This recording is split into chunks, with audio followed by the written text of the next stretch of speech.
Good afternoon, everyone. First of all, thanks to AIOS for having me here. Today, I'll be discussing about the demystifying monofocal technology. From the beginning of this session, we are listening about the technologies, and very interesting study came in 2020 from Japan, and they basically evaluated the patient's sleep index and the happiness quality and the happiness index.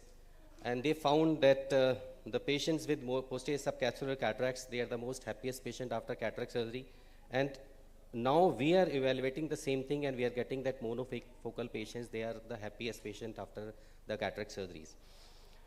And despite the fact that still we are implanting 94% patients are monofocal, but monofocal remain monofocal till we got some innovations in abrasions. We recognize the abrasions. So it remained poor man's IOL. And when there was a change to shift from hard to soft, because now we started doing phacosurgery, so there was a need to get a lens where we can implant through a small incision. So the foldable came, then abrasion-free surfaces came. When we started recognizing the spherical abrasions to nullify them, we'll get a better quality of vision.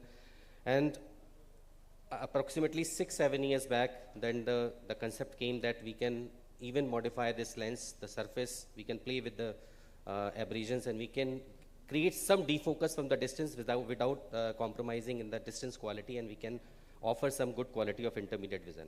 So now quality of vision is not visual acuity, because it's 180 years old system. Now we need to understand about the contrast and aberrations also. Tons and tons of studies have come up. They compared the monofocal with multifocal lenses, and now we know that they stated that definitely will get a better uncorrected visual acuity with multifocal lenses, and we get better spectral freedom after multifocal lenses. But they come on the cost of what? They come in the cost of halos and glares, because if you have segmentations on the IOLs, you'll bound to get the halos and glares.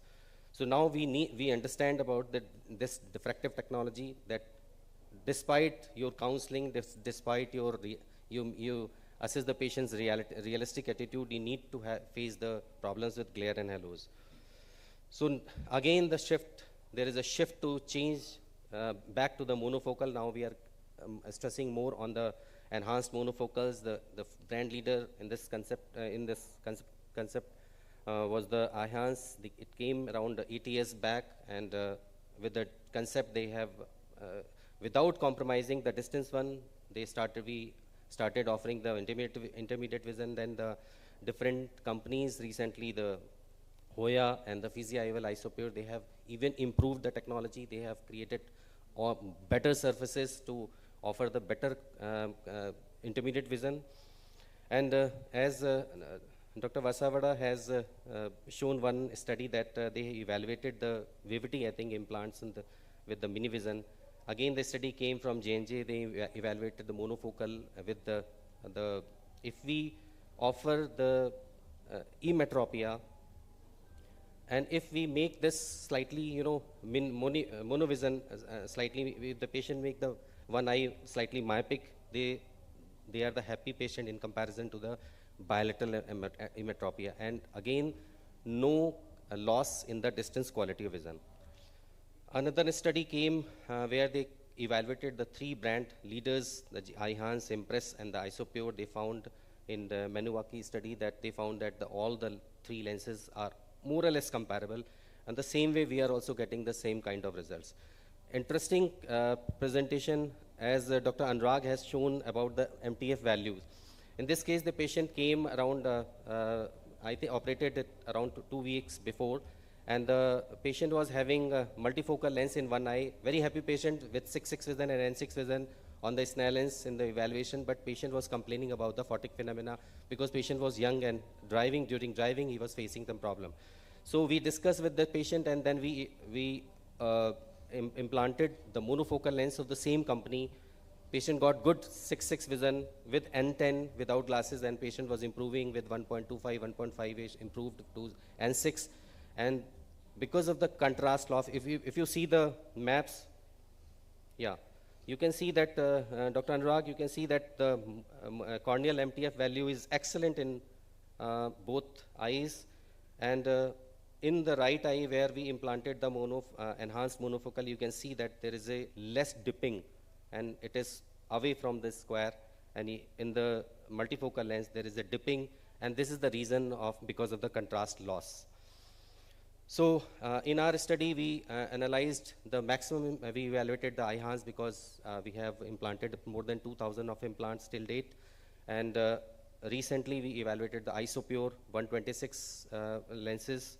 And in majority of our patients, we found that the addition required 1.5 diopters and 1.75 diopters. Contrast sensitivity, we evaluated on the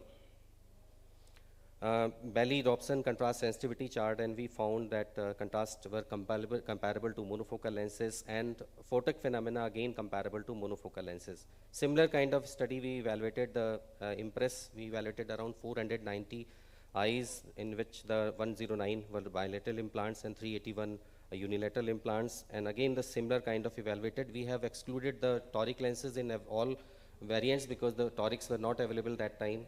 And and we found the similar kind of result. The addition required were 1.5 or 1.75 diopters.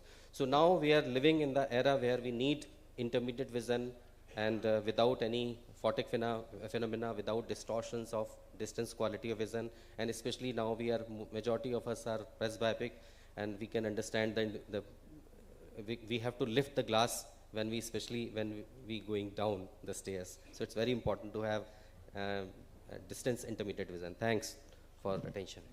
Thank you, Dr. Sudhir Srivastava, for keeping it on time and a wonderful